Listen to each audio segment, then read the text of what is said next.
Dans une petite ville d'Afrique, tout le monde connaît la femme du marché. Mais personne ne connaît son passé. Derrière son sourire se cache un secret capable de bouleverser toute une communauté. Suivez l'histoire d'Amina, partie 1. Sous le soleil brûlant de midi, la petite ville s'anime. Les vendeuses de fruits crient leur prix. Les enfants courent entre les étals et l'odeur du poisson frais se mélange à celle des épices. Parmi toutes ces voix, une se distingue. Douce, rassurante, presque maternelle. C'est celle d'Amina, la femme du marché. Toujours vêtue d'un pagne coloré, un foulard bien serré autour de la tête, elle sourit à tous. Prends ces mangues, elles sont sucrées comme le miel. Essaye ces légumes, tu ne trouveras pas mieux ailleurs. Les habitants l'adorent. Pour les enfants, elle est une deuxième mère. Pour les femmes, un modèle de courage. Pour les hommes, un symbole de respect. Mais malgré l'amour qu'elle reçoit, personne ne sait vraiment qui elle est ni d'où elle vient. On raconte qu'un soir de pluie, il y a des années, elle est arrivée seule, portant un petit sac et un bébé endormi sur son dos.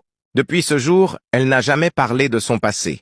Le soir où tout changea un après-midi, alors que le marché se vide peu à peu, un étranger traverse la foule. Grand, le visage marqué par le voyage, il marche droit vers l'étalage d'Amina. Son regard s'assombrit dès qu'il la voit.